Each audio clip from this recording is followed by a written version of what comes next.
नमस्कार, लोकतंत्र में आपका स्वागत है। मैं हूं आपके साथ रविंद्र सिंह। बात आज करेंगे दीदी के दांव की। 24 की बिसात बीत चुकी है, लेकिन विपक्ष के मोरे अभी फिट नहीं हो सके। अभी तो इसी की मारामारी है कि मोदी के काउंटर में विपक्ष का नेता कैसा हो, क्या वो नेता ममता जैसा हो। खबर देखते हैं, फिर चर्चा को आगे बढ़ाते हैं।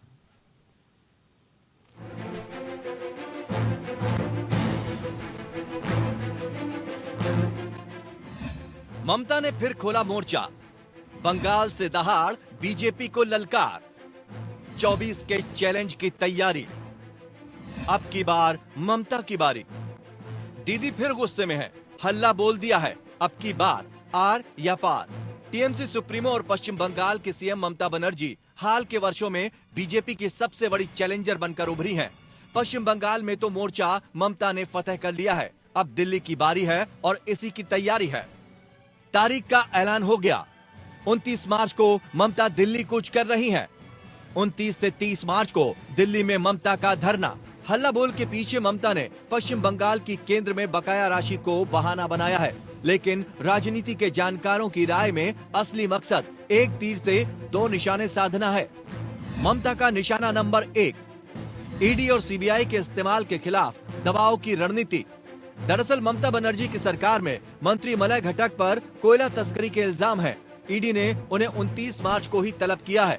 ममता के करीबी पहले से केंद्रीय जांच एजेंसियों के लपेटे में है। अब कैबिनेट मंत्री मलय घटक पर खतरे की घटा ने ममता की बेचैनी बढ़ा दी है। ऐसे में ममता के धरने के पीछे ये भी माना जा रहा है कि वो केंद्र को निशाना बनाना चाहती हैं। ममता का निशाना नंबर 2, 24 के लिए विपक्ष का सर्वमान्य चेहरा बनने की छटपटाहट। 24 के चुनाव करीब हैं। विपक्ष अभी तक एकजुट नहीं है। खेमेबंदी का खेल चालू है। ममता और अखिलेश के बीच बंगाल में कानाफूसी हो चुकी है। तभी टीएमसी और समाजवादी पार्टी दोनों ने ही राहुल गांधी का नाम विपक्ष के नेता के तौर पर खारिज कर दिया। ऐसे में एक खेला ये भी हो सकता है कि धरने के बहाने ममता एक मैसेज देने की कोशिश कर रही हो कि चाहे विपक्ष का कोई भी खेला हो, खिलाड़ी नंबर 1 वही रहेंगी। Bureau report.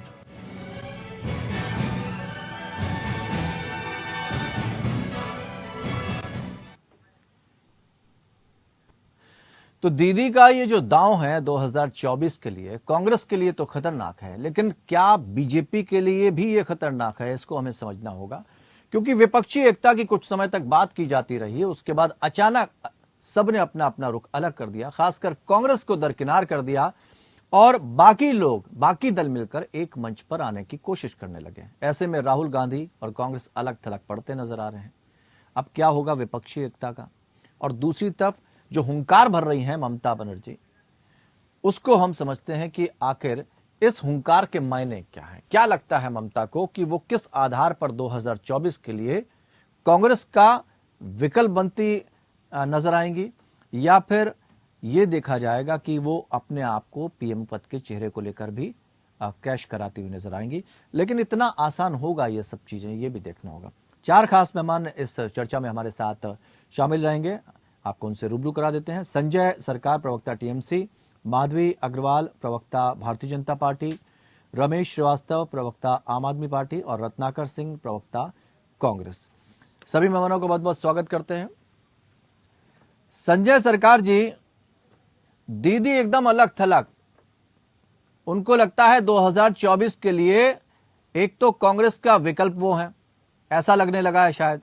दूसरी तरफ उन्हें यह लगने लगा है कि 2024 में वो विपक्षी दलों को एकजुट करने लगेंगी। तो एक तरफ तो विपक्षी एकता निशाने पर है, उस पर सवाल खड़े हो रहे हैं। दूसरी तरफ दीदी को ऐसा क्या लगा कि वो 2024 के लिए अकेले चुनौती दे सकती हैं?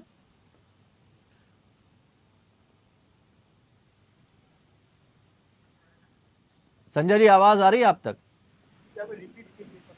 मैं सिर्फ ये जानना चाहता हूं कि ममता बनर्जी ने जिस तरह से मोर्चा खोल दिया है, बंगाल से दहाड़ती नजर आ रही हैं, ललकार रही हैं और 24 के लिए जो चैलेंज दे रही हैं, इसके पीछे की वजह क्या है? की कारण है भारतीय जनता पार्टी देश के नहीं, वर्ल्ड का सबसे बड़ा भ्रष्टाचार पार्टी है। इसमें कोई दो राय है ही नहीं। मैं नहीं बोलूं, सीएनएन हाउस ने बोल रहे हैं जो वर्ल्ड का 14 नंबर भ्रष्टाचार पार्टी अगर कोई है तो भारतीय जनता पार्टी है। भारतीय जनता पार्टी है, मैं नहीं बोल रहा हूँ। और ये खुद ही डकायत होकर को चोर बनाने के लिए ये पड़े हुए हैं।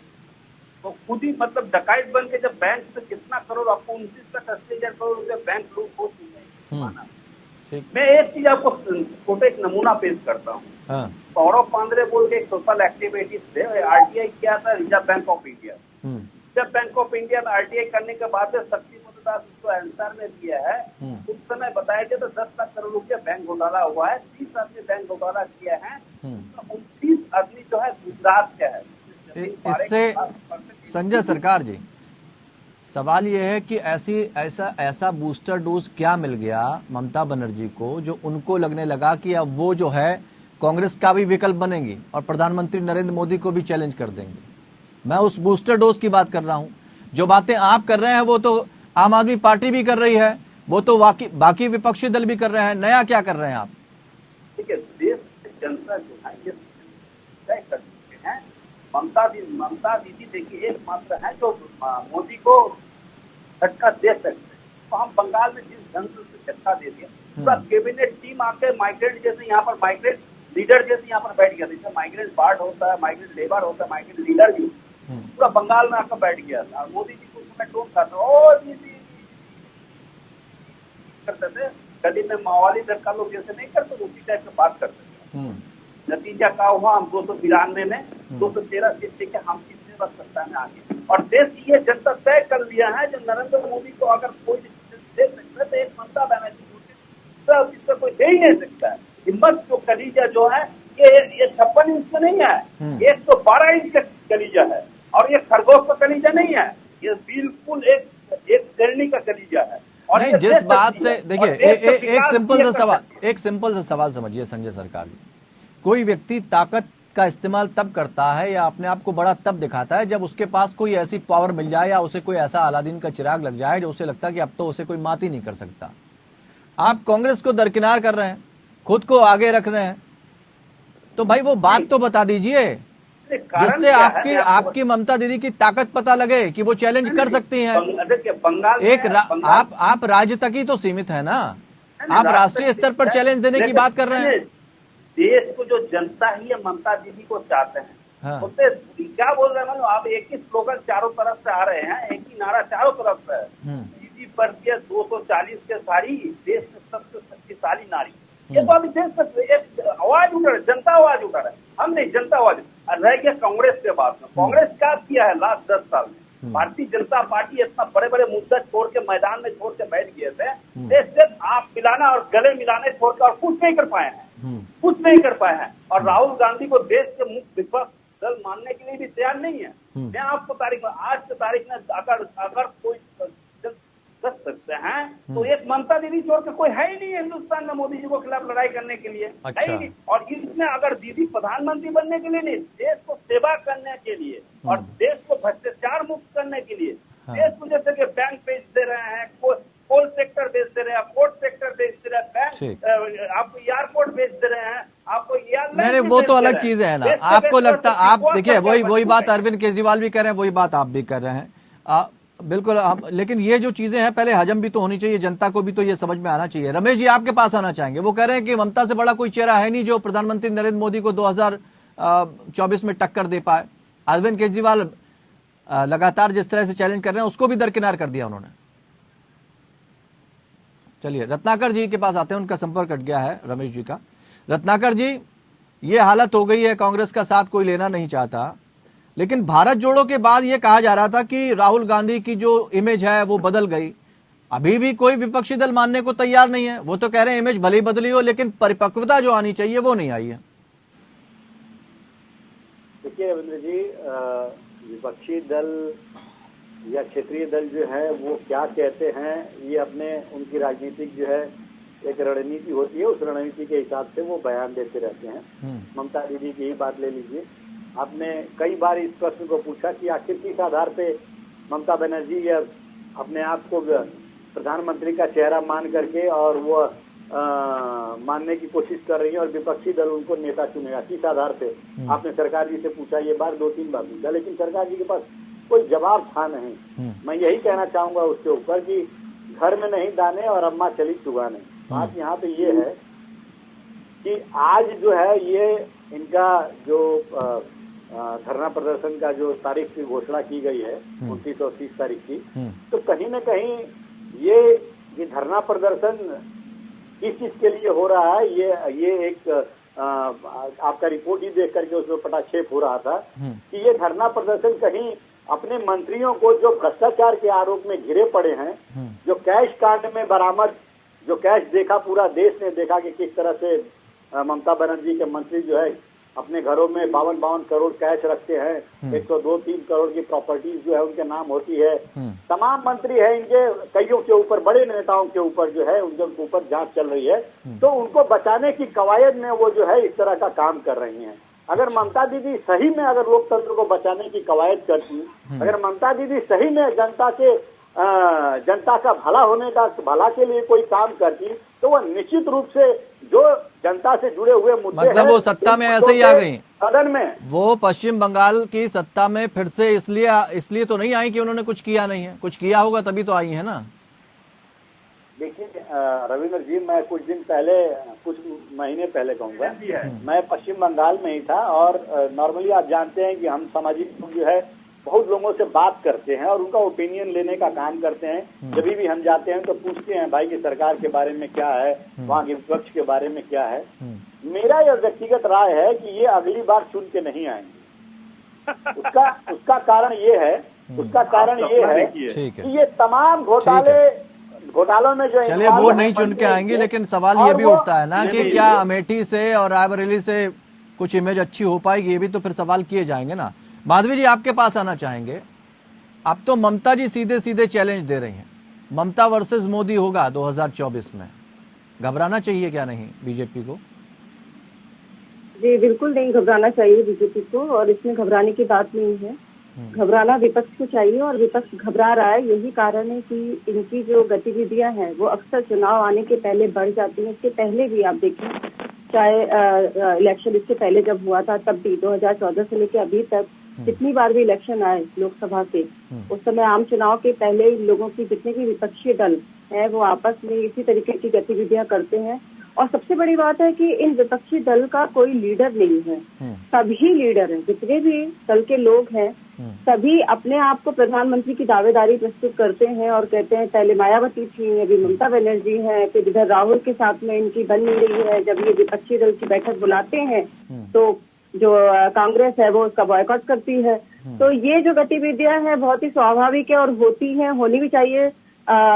लोकतांत्रिक देश है, बहुत सारे दल हैं जो अपने अपनी क्षेत्रीय पार्टी के तौर पर अपने अपने क्षेत्रों में काम कर रहे हैं। तो मेरा मानना है कि इससे बुरा नहीं मानना चाहिए और ना ही ये कंपटीटर के तौर पर सामने है, क्योंकि आज जिस तरीके से भारतीय जनता पार्टी ने न केवल भारत के अंदर में पूरे विश्व में अपनी जो पहचान बनाई है अपनी कार्यशैली से, और प्रधानमंत्री नरेंद्र मोदी जी ने जिस तरीके से अपने आप को स्थापित किया है एक बड़े लीडर के तौर पे, विश्व लीडर के तौर पे, उसको इतनी आसानी से खारिज कर देना केवल दल मतलब अपने विपक्षी दलों को मिलाकर एक बैठक करने से ये नामुमकिन है। फिलहाल तो ये विपक्षी दल तो ये कह रहे हैं कि इतनी घबराहट है आपके बड़े नेता में कि वो बात बात पर कभी ईडी भेज देते हैं, कभी सीबीआई भेज देते हैं।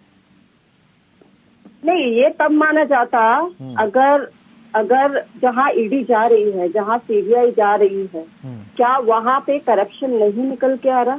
जो टीएमसी के लीडर जिस तरीके से आप लोगों ने खुद दिखाया था अपने चैनल पे कि एकदम कुबेर की संपत्ति जिस तरीके से निकल के आई थी, वो संपत्ति क्या किसी और ने लाके रख दी थी?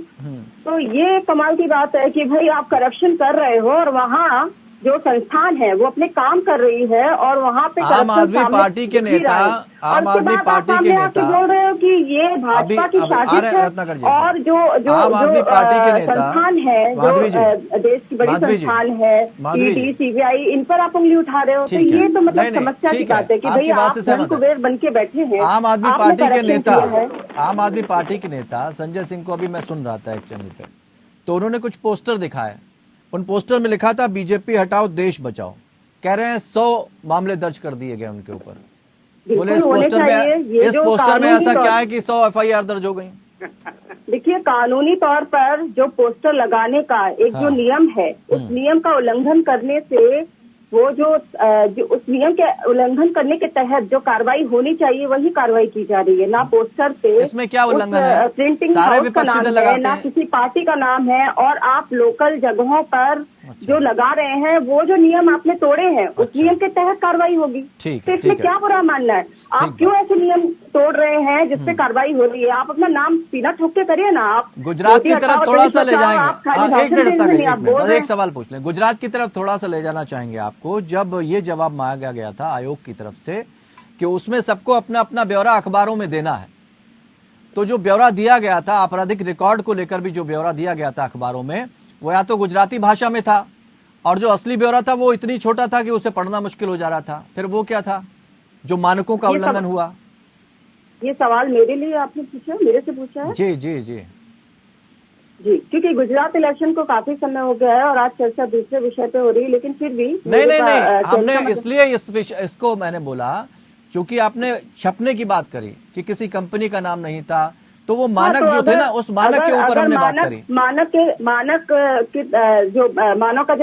का जो पैमाना है, उस पे अगर उसका सही पालन तरीके नहीं से किया वो गया नहीं था। आता है तो उसका पालन नहीं हुआ है किसी भी वजह से, तो इसकी शिकायत की जानी चाहिए। मुझे लगता है कि अगर किसी तरीके से मानकों को ठीक तरीके से अवमानता की गई है उसकी, तो उससे कार्रवाई करे, उससे पूछे, और सवाल करने का राइट सबको है।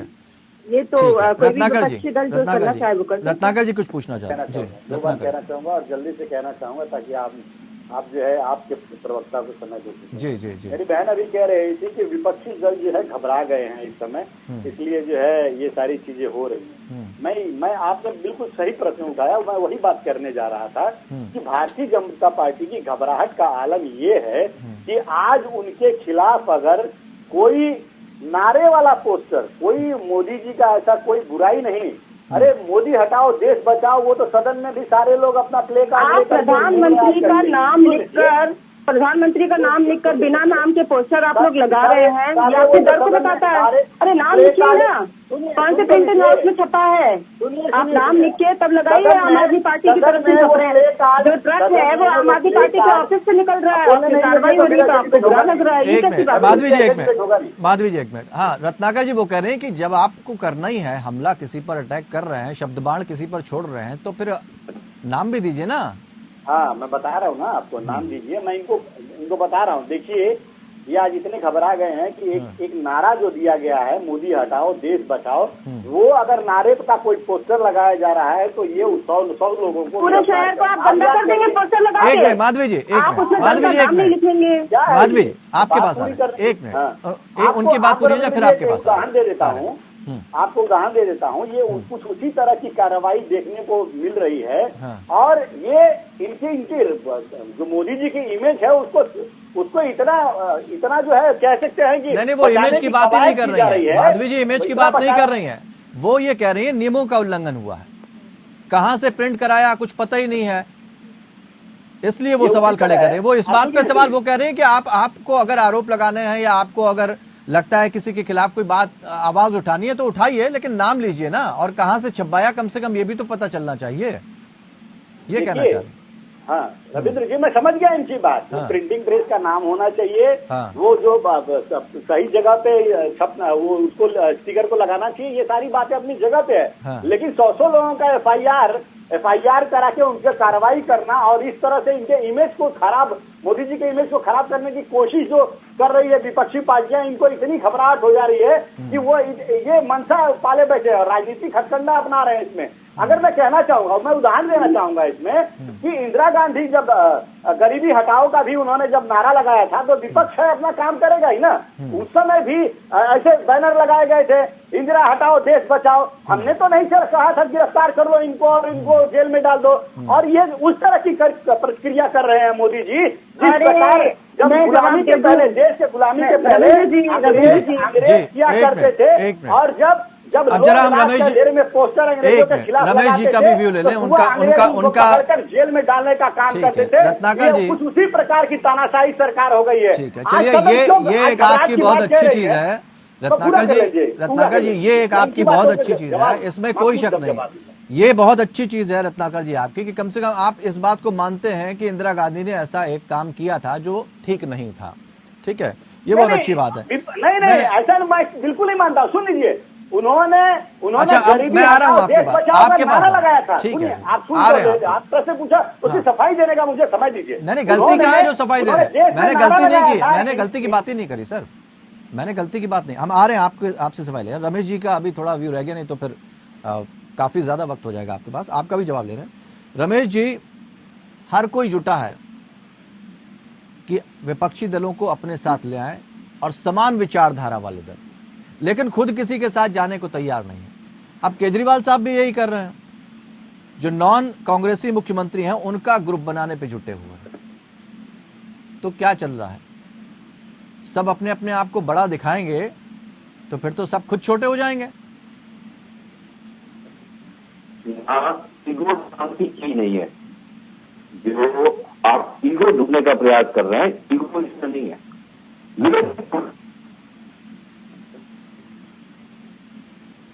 आपकी आवाज नहीं पहुंच पा रही हम तक, आपकी आवाज। एक बात कहनी रह गई थी, मैं रविंद्र जी उसको पूरा कर लेना चाहता हूँ। जी रमेश जी, आपकी आवाज ठीक करवा रहे हैं जी। रत्नाकर जी पूरी करिए, फिर ब्रेक लेना है। देखिए, अभी मेरी बहन कह रही थी कि ईडी अपना काम कर रही है, ये कोई राजनीतिक मंशा से काम नहीं कर रही है, लेकिन मैं इनको एक आंकड़ा देना चाहता हूँ। उस आंकड़े से शायद ये समझ जाए कि ईडी किस प्रकार राजनीतिक हथियार के रूप में विपक्ष के खिलाफ जो है कार्रवाई की जा रही है, और उससे उस विपक्ष के खिलाफ जो है ये कार्रवाई करे। देखिए, 2014 से लेके और 2023 तक अभी सब कुल मिलाकर 131 राजनेताओं के ऊपर ईडी के केसेस किए गए हैं। उसमें से 115 राजनेता जो हैं वो विपक्ष के राजनेता हैं। मतलब आप 95% जो कार्रवाई करते हैं वो सिर्फ विपक्ष के नेताओं के खिलाफ करते हैं, और उन नेताओं के खिलाफ करते हैं जो सरकार के खिलाफ बोलते हैं, सरकार की नीतियों के खिलाफ, जो कुनीतियों के खिलाफ बोलते हैं, उनको ये चुप कराने का काम करते हैं। तो ऐसी है नरेंद्र मोदी तानाशाही सरकार। मैं यूपीए की बात भी कर लेता हूँ, यूपीए की बात भी कर लेता हूँ। 26 केस हुए थे यूपीए के समय में, जिसमें 15 सिर्फ 15 केस जो है विपक्ष पार्टियों के ऊपर, राजनेताओं के ऊपर किया गया था, राजनेताओं के ऊपर 15 सिर्फ। तो आप सोच लीजिए कि हम कितने पार्शियल, कोई मतलब पार्शियलिटी जो है मोदी सरकार करती है ये देख के कि भाई विपक्ष का नेता कौन है, पहले उसको पकड़ो, उसके ऊपर ईडी की जांच कराओ। तमाम ईडी के केसेस जो हुए हैं आप देख लीजिए सरकार बदलने के लिए। चर्चा को आगे बढ़ाते हैं। रमेश जी, आपकी चूंकि बातचीत नहीं हो पा रही थी, आपका संपर्क ठीक से नहीं जुड़ पा रहा, तो मैं चाहूंगा आप अपनी बात रखें, फिर हम आगे बढ़ते हैं। मेरा ये कहना है कि दिल्ली पुलिस कितनी दरिया दिल है। सिर्फ 100 FIR जी, और प्रधानमंत्री जी के राज्य में हर जगह की पुलिस कितनी दरिया दिल है। ठीक बात। कि किरण पटेल नाम का आदमी गुजरात से चल के कश्मीर में जाता है, कश्मीर की वादियों में सरकारी पैसे से जम के ऐश करता है, किसी को कुछ पता नहीं चलता, न पुलिस को, न आईबी को, न इंटेलिजेंस को, किसी को कुछ पता नहीं चलता। ये है इस राज्य में पुलिस की व्यवस्था। और यहाँ एक कवियत्री अगर सरकार के खिलाफ मुंह खोल दे तो भाई साहब गिरफ्तारी हो जाती है। एक पत्रकार अगर इस बात की रिपोर्ट लिखा दे कि साहब नमक और रोटी बच्चों को मिड डे मील पे दिया जा रहा है, तो जेल में बंद करके कूट दो उसको। ये है पुलिसिया राज। और अब मैं आपको बता रहा हूँ, आज जो पोस्टर का बड़ा कुछ छिड़ा हुआ है, गूगल कर लीजिए महाराज, इंदिरा हटाओ देश बचाओ का नारा इसी देश में दिया गया था। क्या तब कोई कार्रवाई हो गई थी? क्या तब लोगों के खिलाफ FIR हो गई थी? विपक्षी दलों का लोकतांत्रिक अधिकार है कि सरकार का विरोध करना, सरकार की गलत नीतियों को जनता के सामने लाना। अरे साहब, संसद में आप बोलने नहीं देते, संसद का सत्र चल रहा है और ये भी आप एडजन करा देते हैं। एक बात तो रमेश जी मानेंगे आपकी, आपने बड़ी अच्छी बात की, जो फर्जी अधिकारी की जो आपने बात करी। आवाज आ रही है आप तक? हाँ, देखिए, फर्जी अधिकारी की तो आपने बहुत अच्छी बात करी। पूरा उनका इंटेलिजेंस फेल हो गया और पता नहीं लगा, इसमें तो कोई शक नहीं। अरे लेकिन हमें यह भी बता दीजिए भाई, अमृतपाल का क्या हुआ? आपकी लोकल इंटेलिजेंस कहाँ थी? पूरा हाँ, पंजाब में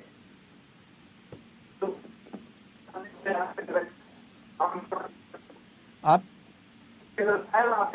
नेटवर्क इशू आ रहा है रमेश जी, कोशिश करिए कि हाँ जी बोलिए। नहीं, हम तो आपकी बात सुन रहे हैं, नेटवर्क इशू आ रहा है थोड़ा सा, इसलिए आपकी आवाज ठीक से अगर नहीं पहुंचेगी तो हमारे बाकी जो वक्ता हैं वो नहीं मतलब आपको समझ पाएंगे, तो वो रिप्लाई कैसे करेंगे। संजय सरकार, इस तरह की स्थिति जब बनती है और हर दल विपक्षी एकता की बात कर रहा है, हर दल भाजपा को ही टारगेट कर रहा है, अरे भाजपा तो इसी बेस पर आई है और प्रधानमंत्री जी ये कहते हुए नजर आ रहे हैं कि भाई आज जो है भ्रष्टाचारी डरने लगे हैं कि ईडी और सीबीआई उनके घर पहुंच सकती है। यही वजह है जो जनता उनको बार बार चुनकर भेज रही है। ऐसे में आप जाकर प्रदर्शन करेंगे तो कौन, किसका पर्दाफाश होगा? डरा हुआ कौन है? डरा हुआ कौन है? बिल्कुल ये संजय सरकार, आपकी आवाज ठीक करा रहे हैं संजय सरकार से।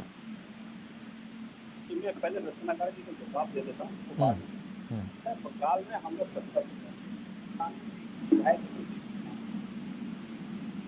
ठीक है, इनके जो लोकसभा के जो लीडर है, लोकसभा जो 7 विधानसभा है, 8 विधानसभा मिला के एक लोकसभा होता है। बारवान में टीएमसी जीते हैं, कांदी में टीएमसी जीते हैं, भरतपुर में टीएमसी जीते हैं, रेजीनगर में टीएमसी जीते हैं, बेलडंगा में टीएमसी, बहरमपुर में भाजपा जीता है, नोएडा जो है वहाँ पर जीता है टीएमसी। 7 विधानसभा में 6 विधानसभा में टीएमसी जीता है, 1 विधानसभा भारतीय जनता पार्टी जीता है, वहाँ पर भारतीय जनता पार्टी को अपना फाइट है।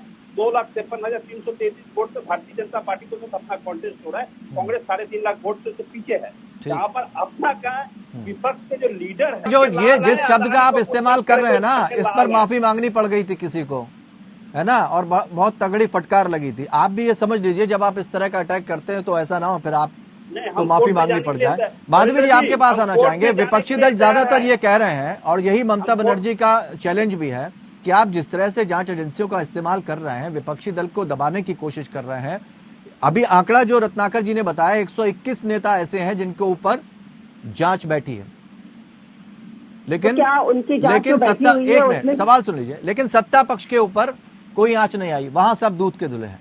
हेमंत विश्वकर्मा की बात कर दें, शुभेंदु अधिकारी की बात कर लें, कहीं किया है करप्शन तो उनके ऊपर भी जांच बैठी है, ऐसा नहीं है कि नहीं बैठी है।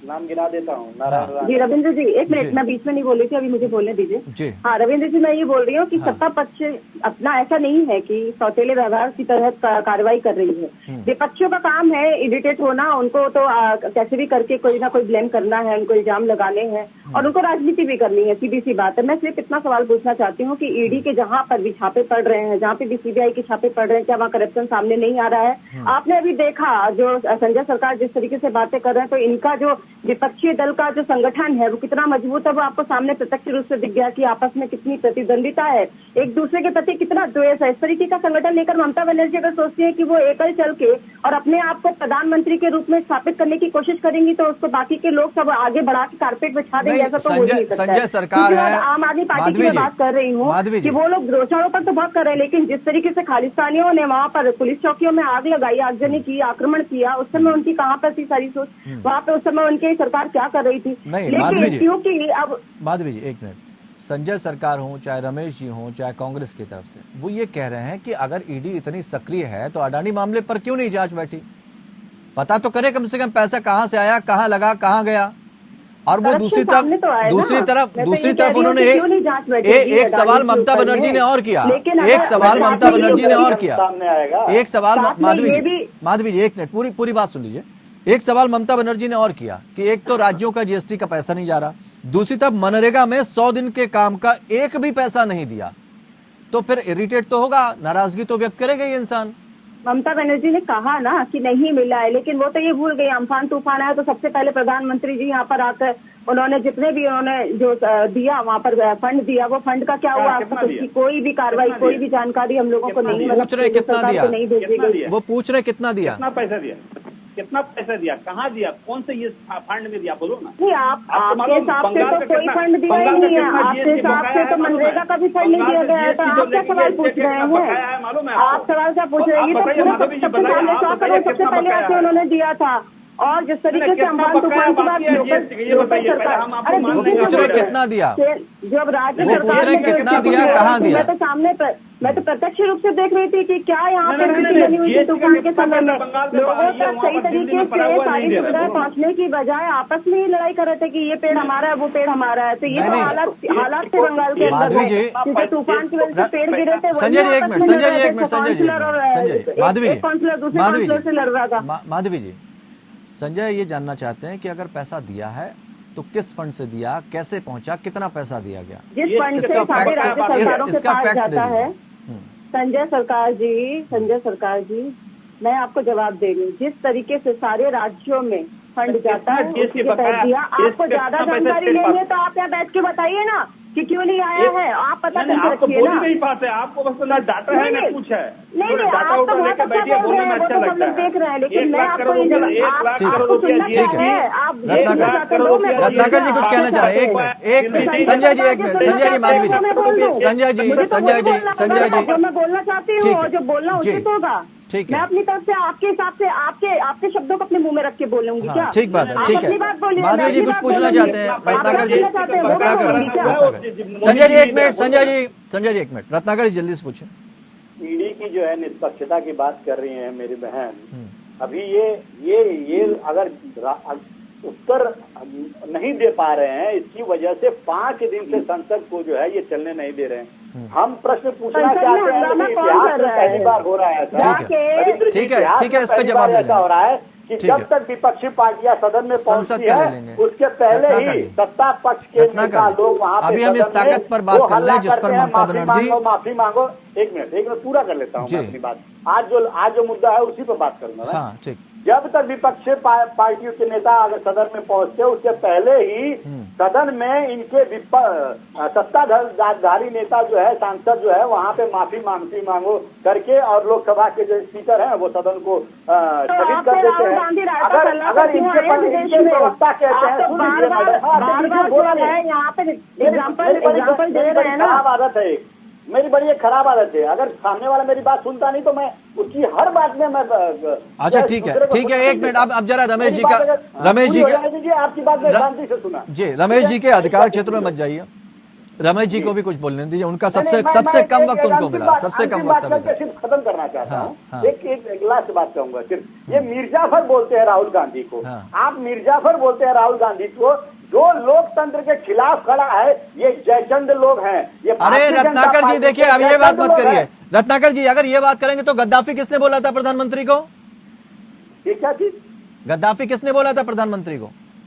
इस तरह की जो बयानबाजी राहुल गांधी को बोल रहे हैं लोग, और ये तो दोनों तरफ से ठीक है प्रवक्ता बोल रहे हैं। आज आपने प्रेस कॉन्फ्रेंस सुना क्या? प्रेस कॉन्फ्रेंस में मीर जाफर का राहुल गांधी को मीर जाफर कह रहे हैं। ये खुद जयचंद है। ठीक है, इस पे जवाब लेंगे, जनता के साथ गद्दारी कर रहा है, अडानी को अमीर बना रहा है, जवाब लेंगे। अडानी के खिलाफ ये जांच नहीं कर रहे हैं तो ये जयचंद है कि नहीं जयचंद है, ये बता दीजिए। ठीक है, वो इधर के लिए जयचंद करते हैं, आप उनके लिए जयचंद करते हैं, जनता देख लेगी जयचंद कौन है। ठीक है, इसमें हम जवाब लेंगे, माधवी जी से जवाब लेंगे। रमेश जी अपनी बात कंप्लीट करिए कि हर कोई अपनी अपनी डफली अपना अपना राग अलाप रहा है। ममता बनर्जी उधर से 29-30 मार्च को जो है वो दिल्ली कूच करेंगी पूरे दल बल के साथ अपने, लेकिन उधर अरविंद केजरीवाल भी जो गैर कांग्रेसी मुख्यमंत्री उनके साथ बैठकें करते, उनके साथ लंच डिनर करते नजर आ रहे हैं। डर गए हैं सबके सब। रमेश जी आवाज आ रही है?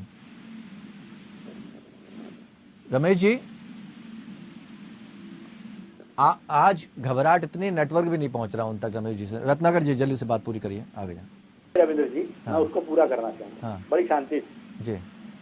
मेरी बहन जो ईडी की निष्पक्षता पे बात कर रही थी, आज क्या इनके अंदर वो शक्ति है कि आप जो है अपने नेताओं या अपने चहेते मित्रों के ऊपर जो है ईडी की जांच करा सके? अडानी के ऊपर ले लीजिए। हाँ मैं सुना देता हूँ। पीएम केयर फंड की जांच इन्होंने कराई। पीएम केयर फंड में जो कोविड के नाम पे इतने सारे कोर्ट चले जाइए, फंड लिए गए, कोर्ट चले जाइए, न्यायालय पे तो भरोसा होगा ना आपको, कोर्ट चले जाइए, उसमें न्यायालय पे तो भरोसा है ना आपको। वो तो ये कहते हैं ना कि अगर आपको लगता है कि कहीं पे गड़बड़ है कोर्ट चले जाइए। जनता ही हमारा कोर्ट है, उसी को बताएंगे क्या सही है। माधवी जवाब दे, माधवी मुद्रा पोर्ट पे हजारों करोड़ का ट्रक बरामद होता है। आपकी बात का जवाब ले रहे हैं रत्नाकर जी, जवाब ले रहे हैं। बड़ी कमाल की बात है रत्नाकर जी, बहुत सारी बातें बोल रहे हैं, भूल जा रहे हैं कि आप उस सत्ताधारी पार्टी की बात कर रहे हैं जिन्होंने इमरजेंसी देश में लगाई। आप उनकी बात कर रहे हैं जिन्होंने देश के बड़े बड़े सिंगरों को गाना गाने से रोक दिया। उनकी बात कर रहे हैं जिन्होंने रेडियो का जो है प्रसारण रोक दिया। वो आज बड़ी बड़ी बातें कर रहे हैं यहाँ पे और सिखा रहे हैं कि ईडी का क्या दुरुपयोग हो रहा है और संविधान देश का कैसे चलना चाहिए, देश में शासन कैसे करना चाहिए। रुक जाइए, मेरी बात सुन लीजिए। ठीक है, पोस्टर ऐसे लगाए गए थे, आपके खिलाफ कुछ लिख दे रहा है, पोस्टर ऐसे लगाए गए थे, करा ले रहे हैं।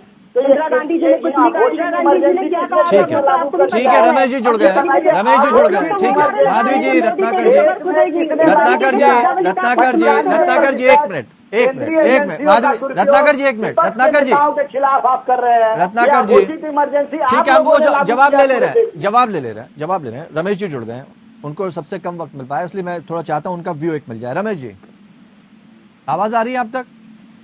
जी बिल्कुल आ रही है। चलिए, अब बहुत स्पष्ट जानना चाहते हैं कि हर कोई अपनी अपनी डफली, अपना अपना राग लाप रहा है। विपक्षी एकता तो नजर आ गई कहां पर है, लेकिन यहाँ जो अपना अपना स्वार्थ है कि हम कितने बड़े नेता हैं, ये हमें साबित करना है, हम कितना बड़ा चेहरा है, हम ही मोदी को टक्कर दे पाएंगे, ये जो एक दूसरे से जद्दोजहद शुरू हो गई है, इसमें अब अरविंद केजरीवाल भी गैर कांग्रेसी मुख्यमंत्रियों को बुला रहे हैं, उनके साथ लंच डिनर कर रहे हैं। तो क्या केजरीवाल भी ममता जी के साथ चलेंगे या अपना अलग पैनल लेके चलेंगे पूरा को पूरा? उनका अलावा लश्कर अलग होगा, उनका गुट अलग होगा। जहाँ तक गैर कांग्रेसी मुख्यमंत्रियों का आप जी एक चीज को इशारा कर रहे हैं, वो सिर्फ गवर्नेंस का अलायंस है, उससे से सीखने की बात। आज ही मुख्यमंत्री जी से पूछ लिया तो एकदम, मैं भी आपको बता रहा हूँ, इसमें आपको राजनीतिक अलायंस मत देखिए। अच्छा, तो इसको क्या देखें? वो एक दूसरे के यहाँ सीखने के लिए है, एक दूसरे के अच्छे कामों से सीखने के लिए है। अच्छे काम के चलते ही तो जब आपने कट्टर ईमानदार कहा वैसे ही जेल में चले गए मनीष सिसोदिया। जब कट्टर ईमानदार कहा वैसे ही सत्येंद्र जैन जेल में चले गए। हाँ बिल्कुल बिल्कुल बिल्कुल। क्यों वो जेल में चले गए? हाँ। इसलिए कि भाई मेहुल चोकसी को सरकार पकड़ नहीं पाई। हाँ। आज इंटरपोल की जो लुकआउट सर्कुलर था वो भी कैंसिल हो गया, उसका इंटरपोल ने कैंसिल कर दिया।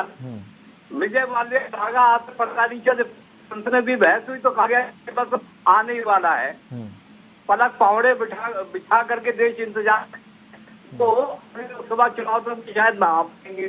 तो कहने का मतलब क्या है? किसी को जेल में डालना था तो जेल में डाल दिया, जेल में डाल दिया। ईडी और सीबीआई को कहीं तो लगाना था, के पीछे लगा दिया। हम इनकी पार्टी में शामिल हो जाए, अभी देखिए दाग धुल जाएंगे, दाग धुल जाएंगे। उदाहरण कई लोगों का। आम आदमी पार्टी से कोई सरोकार है या नहीं? जब अगर वो डिनर दे रहे हैं और बाकी मुख्यमंत्री वहां पहुंच रहे हैं, ऐसे में आपकी पार्टी का किनारा कर लेना ताकत कैसे और कहां? दिल्ली में तो आम आदमी पार्टी है, सहारा लेना पड़ेगा आपको। नहीं, गैर कांग्रेसी और गैर भारतीय जनता पार्टी भाजपा भी ना, हम लोग थर्ड मोर्चा खोलने के लिए जो कोशिश कर रहे हैं, हम लोग की कोशिश जारी है। हर पार्टी की कोशिश हो जाता है तो आने चाहिए। हम इसके बारे में हम यही कहना चाहेंगे कि आज भारतीय जनता पार्टी का तंग होते माधोगी कौन से, तो उसने जवाब नहीं दे पाया। कितना बकाया राशि दिल्ली में पड़ा हुआ है, जो मतलब जीएसटी का पैसा कलेक्ट करते 1 लाख करोड़ रुपया पड़ा हुआ, वो नहीं दे रहा है। नरेगा को जो 100 दिन का पैसा वो नहीं दे रहा।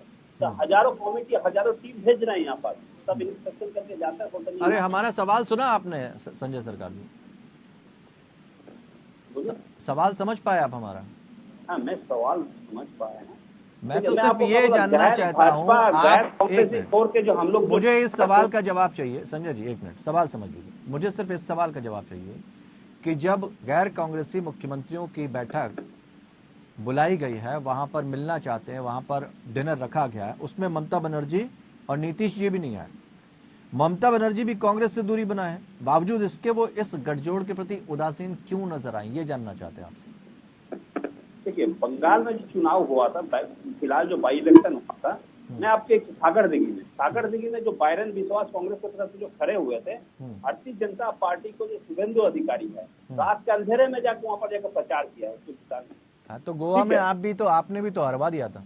नहीं, हम तो लड़ाई किए हैं। हम तो भारतीय जनता पार्टी को साथ में तो फेस टू फेस लड़ाई कर रहे हैं। हम तो पीछे से मतलब मिर्जापुरगिरी नहीं करते ना, हम मिर्जापुरगिरी तो नहीं करते हैं। तो ये तो मिर्जापुर के साथ में शामिल हो जाएंगे तो हम उसकी कैसे सपोर्ट करेंगे? हम तो चाहते थे भारतीय जनता पार्टी को हराने के लिए कांग्रेस में भूमिका ले। देखिए भूमिका क्या ले, यहाँ पर नकली कुश्ती करता है, दिल्ली में असली दोस्ती करता है। नकली कुश्ती और दिल्ली में असली दोस्ती के लिए ये बहुत बड़ा फर्क है। ये फर्क पर हम लोग रहने नहीं चाहते। हम लोग को देखिए, हम जब कम्युनिस्ट के खिलाफ लड़ाई किया था दिल्ली बंगाल में, तब बंगाल में कुछ कांग्रेस को लीडर था, यहाँ पर नकली कुश्ती करता था, दिल्ली में जाकर मतलब एक कुर्सी के लिए देखिए ये स्वार्थ की होती है। इसी पे तो महाभारत हुआ था। उन्होंने कहा 1 इंच जमीन नहीं देंगे। आप भी जो है ना 1 सीट किसी दूसरे दल को देना नहीं चाहते। कांग्रेस को अगर 1 सीट मिल गई तो उसमें इतनी नाराजगी कि आपने कांग्रेस से किनारा कर लिया। नाराजगी की बात नहीं है। हाँ। यहाँ क्या कर रहे हैं, ये देखिए, ये राम बाम और फैन चारों एक हो गया यहाँ पर। हाँ। सब एक होकर चुनाव लड़ रहे हैं। इधर बोल रहा है मोदी जी को खिलाफ लड़ रहे हैं। हाँ। आप यहाँ बंगाल में आकर आप भारतीय जनता पार्टी को पक्ष लेकर सहायता लेकर जीतेंगे, और दिल्ली में जाके बोलेंगे आप भारतीय जनता पार्टी को खिलाफ लड़ाई करेंगे। ये तो दो नहीं हो सकता ना। सांप का 2 मुंह हो गया ना, एक नागिन का 2 मुंह हो जाता है। ये दोनों मुंह वाला नागिन जो है उसको हम लोग भरोसा आपके एग्जाम्पल भी जबरदस्त होते हैं। आपके एग्जाम्पल भी। रमेश जी अब आप अपनी बात पूरी करिए। वो कह रहे हैं 2 मुंह वाली नागिन।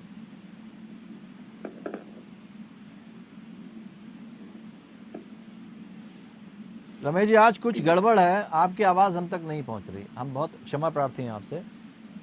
रत्नाकर जी बात रखिए अपनी।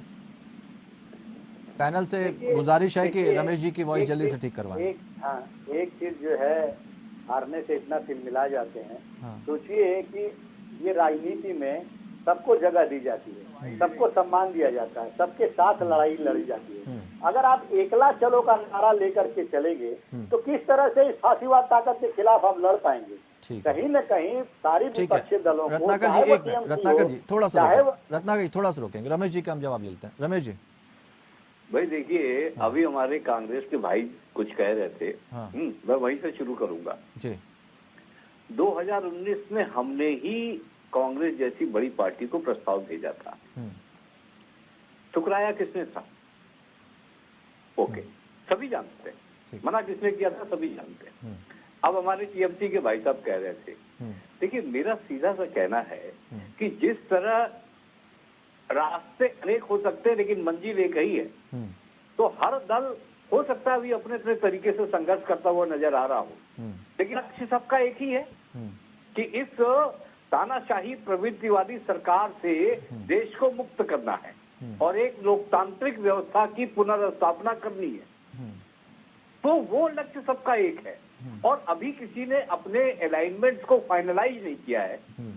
सभी नीतियों में समन्वय स्थापित करने का प्रयास ही कर रहे हैं और मुझे लगता है इसका कोई नतीजा निकलेगा। नहीं, एक रथ है 2024 का और सारे घोड़े जो हैं अलग अलग दिशाओं भागेंगे, तो कैसे 2024 तक पहुंचेंगे? देखिए ये तो बैलगाड़ी का भी शुद्ध एग्जाम्पल है कि 2 बैल जब चलते हैं तो एक दिशा में चलते हैं, तभी मंजिल तक पहुंच पाती है बैलगाड़ी। बिल्कुल सही कहा आपने, बिल्कुल सही कहा आपने। लेकिन अभी जो घोड़े या बैल, आप जो भी संज्ञा देना चाहे, नहीं मैं संज्ञा नहीं दे रहा, मैं एग्जाम्पल दे रहा हूँ। संज्ञा किसी को नहीं दी मैंने। नहीं कोई बात नहीं, उन्हें भी पता है, उन घोड़ों को, उन बैलों को भी पता है कि उन्हें पहुंचना कहाँ है, उनको भी पता है, तो वो उसी दिशा की तरफ जा रहे हैं। नहीं, लेकिन जिसको आप तानाशाही और वो बता रहे हैं, वो तो कह रहे हैं कि पारदर्शिता का जो चाबुक चल रहा है उस वजह से विपक्षी दल डरे हुए हैं। अब आप चिल्लाते रहिए, जनता तो आप पर भरोसा तब करेगी जब आप एक मंच पर आएंगे। अभी तो आप ही अलग थलग पड़े, ऐसे में जनता आपके साथ कैसे आए? वो तो क्या भाई हम किसको वोट दें? फिर तो ये सवाल खड़े होंगे जनता के सामने। सर सिर्फ छोटी छोटी 3 बातें कहूंगा। पारदर्शिता आपने जो कहा, वो इस सरकार की पारदर्शिता कितनी मैं बता दूं। पहले कार्यकाल में ये लैंड एक्विजिशन बिल लेकर के आए, गरीबों की जमीन कब्जा करने को, फिर उसको वापस दिया। दूसरे कार्यकाल में कृषि बिल लेकर के आए, 700 किसानों को अपनी जान गंवानी पड़ी, 1 साल तक अड़े रहे ये। उसके बाद से कह दिया कि चलो जी हम वापस ले रहे हैं। ये है इनकी पारदर्शिता। और अब संसद के दरवाजे बंद करके बैठ गए, बहस नहीं करना चाहते किसी मुद्दे पर। ठीक है, जवाब ले लेते हैं। माधवी जी, ऐसी सरकार को आप पारदर्शी कहेंगे? माधवी जी देखिए, आप 1 मिनट सवाल सुन लीजिए फिर जवाब दीजिए। सवाल यह है कि आपने जो नीतियां लागू की हैं वो जनता से सरोकार नहीं रखती थी, और जनता से जो नीतियां सरोकार रखती हैं उस पर कोई बात करना ही नहीं चाहते। संसद के दरवाजे तक बंद कर दिए गए हैं, बहस तक नहीं होने दी जा रही है, ये आरोप है आपको। देखिए समस्या यही है, यही कि चीजें जनता की हराएंगी आपको नीतियां- 2024 में, ये कह रहे हैं वो। समस्या यही है विपक्षियों की कि हमारी जो नीतियां हैं वो सारी की सारी जनता से रिलेटेड हैं और जनता के लिए हैं। इनके पास कोई मुद्दा नहीं है, इसीलिए ये एक पक्ष होकर केवल और केवल एक ही चीज का विरोध कर रहे हैं। ये कैसे कह सकते हैं आप मुद्दा नहीं है? माधवी जी, एक मिनट, आत्मा जी, मैं आपको बता दें कि बंगाल की स्थिति ऐसी है कि यहाँ पर गौ तस्करी से लेकर, मवेशी तस्करी से लेकर कोयला और बाकी भ्रष्टाचार जो कार्रवाई हो रही है, ममता बनर्जी और जब वो ममता बनर्जी ने ये भी आरोप लगाया केंद्र सरकार के ऊपर में कि उन्हें किसी तरीके का फंड रिलीज नहीं किया जा रहा है, इसको लेकर वो मिलने के लिए, वो हटा दीजिए, सब मान लिया आपकी बात। बाद उन्हें ठीक है माधवी जी, एक मिनट, 1,36 माधवी लाख जी, करोड़ का जो फंड है उन्हें दिया गया। माधवी जी, बाद माधवी जी एक मिनट, माधवी जी ठीक है, आपने जितनी बातें कही उससे हम सरोकार रख लेते हैं, हम मान लेते हैं उन बातों को, लेकिन एक हमारे कुछ सवाल, हम भी जनता से जुड़े कुछ सवाल पूछ लेते हैं। क्या आपको लगता है वाकई मुद्दे नहीं है? क्या महंगाई कोई मुद्दा नहीं है आज की तारीख में, जिसके लिए आपके एक नेता चूड़ियां लेकर खड़ी हो जाती थी, महंगाई के लिए चिल्लाने लगते थे? क्या बेरोजगारी आज कोई मायने नहीं रखती है? क्या आपका सवाल हो गया? हाँ, मैं आप ही से पूछ रहा हूँ, मैंने क्या महंगाई मायने नहीं रखती, बेरोजगारी मायने नहीं रखती? हर वो मुद्दा जो आम लोगों से जुड़ा हुआ है मायने रखता है। मैं आपको एक बात कह रही हूँ, जब जहाँ चुनाव हो रहे हैं, जिस तरीके से लोग जिता रहे हैं भारतीय जनता पार्टी को एक विश्वास देकर, क्या उसको आप नहीं मानते कि क्या भारतीय जनता पार्टी के प्रति लोगों में एक भावना है, एक उनके ऊपर विश्वास है, कायम है? और रही बात देश की इकोनॉमी की स्थिति की, तो ये विश्वव्यापी स्थिति है। इसके एवज में ये भी आ रहा है, इसके एवज में जो आप ये कह रही है ना, भरोसा है, वजह से गिव अप किया हुआ है। नहीं, जो आप ये कह रही है भरोसा है, उसको लेकर विपक्षी दल कह रहा है कि जरा भारतीय जनता पार्टी आईना उठाकर देख ले, दिल्ली में क्या हालत हुई है, आम आदमी पार्टी ने क्या किया है, हिमाचल प्रदेश में क्या हुआ है, जो 3 राज्यों के अभी चुनाव हुए हैं उसमें क्या हुआ है, गुजरात में क्या हुआ है। मैं वही कह रही हूँ कि गुजरात में क्या हुआ है, आम आदमी पार्टी आईना उठा के देख ले। उत्तर प्रदेश में क्या हुआ है, उत्तराखंड में क्या हुआ है, आम आदमी पार्टी आईना उठा के देख ले। कांग्रेस अपना आईना उठा के देख ले कि वो जिस तरीके से जाकर विदेश में उनके नेता बोलकर आते हैं, जो कि खुद उनकी दादी नहीं बोलती थी, और वो आकर बोल रहे हैं, उसके बाद में यहाँ पे नारे लगाते हैं कि मोदी तेरी खबर खुदेगी। ठीक है, अब ये चलिए, बहुत बहुत शुक्रिया आप सभी मेहमानों का चर्चा में शामिल होने के लिए। लेकिन दरअसल ममता ने जो मोर्चा खोला है, जो 29-30 तारीख को वो दिल्ली कुछ करने की तैयारी में है, ईडी और जांच एजेंसियों के खिलाफ प्रदर्शन करने की तैयारी में है, क्या वास्तव में 2024 में ये बातें चैलेंज के लिए काफी होंगी और टीएमसी को, ममता बनर्जी को इतना मजबूत कर देंगे कि वो सीधे सीधे प्रधानमंत्री नरेंद्र मोदी को टक्कर दे पाएंगे? क्योंकि विपक्षी एकता फिलहाल नजर नहीं आती और कई बार हम इस बात पर चर्चा कर चुके हैं, लेकिन असल में क्या वास्तव में ममता बनर्जी चुनौती दे पाएंगी, ये भी देखना होगा। आगे विपक्ष की रणनीति क्या होगी ये भी देखना होगा। लेकिन भारतीय जनता पार्टी इस बात से निश्चिंत है, वो कह रही है हम पारदर्शिता के साथ जनता तक पहुंचे और 2024 में हमें हराने वाला कोई नहीं। अब ये तो समय बताएगा। फिलहाल इतना ही, नमस्कार।